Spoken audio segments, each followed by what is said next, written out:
शिव के अनुकूल लक्ष्मी जानी, शिव के कहने पर। सुनो सतभामा जी, आपके पिता देव शर्मा आपको प्राप्त कर बड़े खुश थे।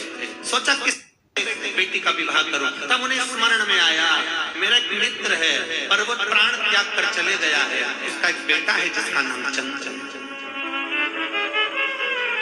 उसका एक बेटा है जिसका नाम चंद्र है, मैं उससे विवाह कर देता हूं। तुम्हारे पिता देव शर्मा ने तुम्हारा विवाह चंद्र से कर दिया। समय बीता, वो भी ब्राह्मण कुल का बालक, इतना अच्छा बालक था जो भगवान की भक्ति में डूबा रहता था। सतभामा जी, समय निकल गया। कुछ समय निकलने के बाद तुम्हारे पिता देव शर्मा और चंद्र दोनों किसी तीर्थ के लिए जाने लगे, किसी तीर्थ की ओर अग्रसर होने लगे और तीर्थ की ओर जब जाने लगे, तीर्थ में जाते जाते जाते जाते एक असुर की दृष्टि इन दोनों पर पड़ जाती है और एक राक्षस की दृष्टि पड़ने पर राक्षस ने विचार करा कि मैं कुछ भी करूं, इनका संहार कर दूं, इनको मार दूं, क्योंकि दोनों भगवत भजन करने वाले हैं। घर के अंदर, परिवार के अंदर जो भगवान की भक्ति करने वाला होता है, शिव मंदिर जाने वाला होता है, भगवत भजन करने वाला होता है, व्रत करने वाला होता है, पूजन करने वाला होता है, भगवान की भक्ति में डूबने वाला होता है, दुनिया के लोग जले ना जले पर घर के लोगों के मन में भी आ जाता है, ये आ गए बाबा जी,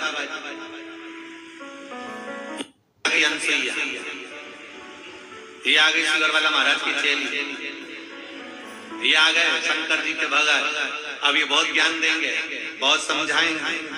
अब बहुत सारी बातें लोग कहते हैं। सीधी बात है, तुम किसी मॉल में जाइए ना, कोई तुम्हें नहीं टोकेगा, तुम फटी हुई जींस पहनो ना, कोई तुम्हें नहीं टोकेगा, तुम कैसे भी रहो ना, कोई तुम्हें नहीं टोकेगा, तुम बाल खाओ, साड़ी, इसका स्वरूप क्या है?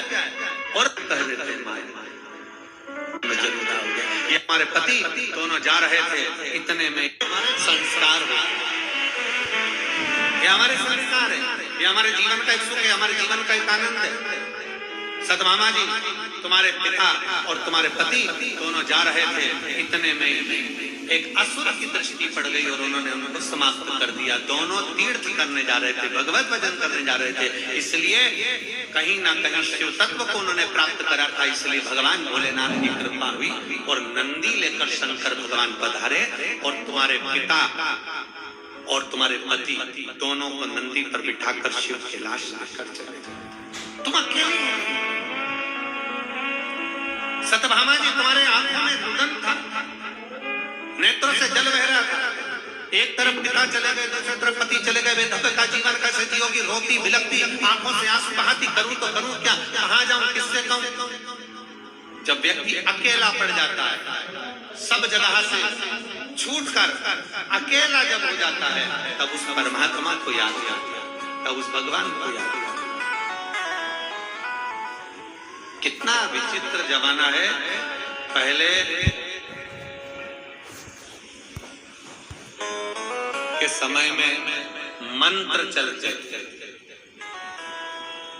बीच के समय ऐसा आया था जब तंत्र चलते थे, वो समय भी गया, फिर एक समय आया जिसमें यंत्र चलते थे, और आज कलिकाल का वो समय है जिसमें षड्यंत्र चलते हैं। बस एक दुकान कैसे बन गई, इसलिए षड्यंत्र का मंत्र।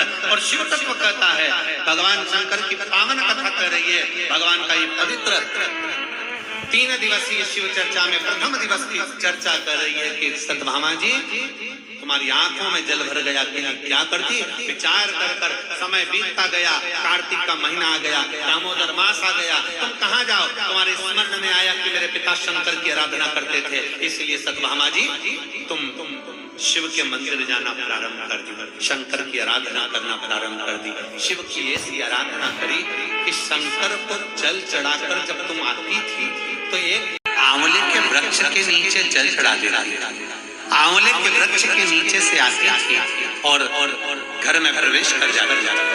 प्रतिदिन तुम्हारा एक नियम बन गया, शाम के समय कार्तिक का महीना, और तुम्हें स्मरण नहीं आया कि कार्तिक का महीना है, क्योंकि तुम वैधव्य जीवन जी रही थी, आंखों में जल भरा हुआ था, रो रही थी, तुम्हें सुध नहीं थी।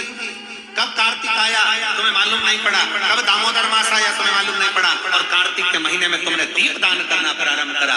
प्रत्येक दिवस तुम शाम के समय पर शिव मंदिर में जाकर बेलपत्र के वृक्ष के नीचे जाकर तुम प्रत्येक दिवस आंवले के वृक्ष के नीचे जाकर तुम प्रत्येक दिवस पीपल के वृक्ष के नीचे जाकर एक दीप दान करने लगी, और वो दीप दान का पुण्य फल इतना प्रबल हुआ कि एक दिन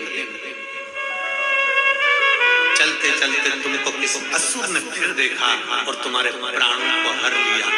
प्राण तो तुम्हारे चले गए, पर कार्तिक के महीने में जो तुमने तुलसी की अर्चना करी, कार्तिक के महीने में जो तुमने आंवले के वृक्ष की अर्चना करी, कार्तिक के महीने में जो तुमने शंकर भगवान को एक लोटा जल चढ़ाया, शिव की ऐसी कृपा हुई, शंकर प्रकट हुए, तुम्हें नंदी पर बिठाए। चलते चलते देवदेव महादेव ने पूछ लिया तुम्हें क्या चाहिए? उसने कहा मेरा जीवन दुख में निकला, मेरे पिता पति चले गए, क्या चाहती हो? मैंने सुना है महादेव जो आपसे मांगता है आप वो दे देते हो। हाँ हाँ बोलो क्या चाहिए? क्या मुझे अगले जन्म में नारायण मिल सकते हैं? शंकर भगवान मुस्कुराकर बोले क्यों नहीं मिल सकते?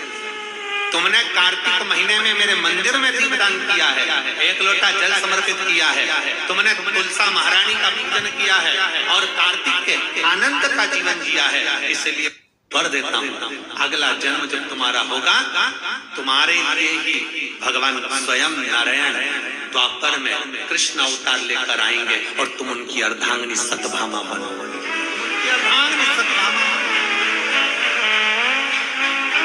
ये पुण्य हमारे जीवन का एक आनंदमय पुण्य है।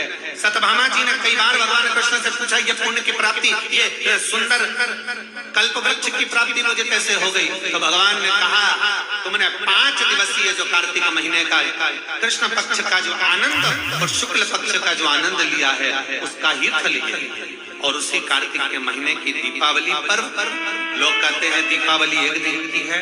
शिव महापुराण की कथा में स्कंद पुराण के अंतर्गत शास्त्रों में वर्णन आता है कि देव दीपावली में भी पीछे पचवीगन स्नान का फल मिलता है, और कार्तिक महीने की इस अमावस्या के अंतर्गत भी 5 दिवसीय दीपावली महापर्व का आनंद मिलता है। धनतेरस, रूप चौदस, दीपावली, पड़वा और दुर्ज, ये 5 दिन तक दीपावली महापर्व चलता है। दीपावली महापर्व में हम क्या कर सकते हैं? हम क्या भगवान को दे सकते हैं? अभी आपको कहा कि सारी दुनिया लक्ष्मी को चाहती है, पर लक्ष्मी से कोई पूछे कि तुम क्या चाहते हो? लक्ष्मी से कोई पूछे तुम क्या चाहते हो?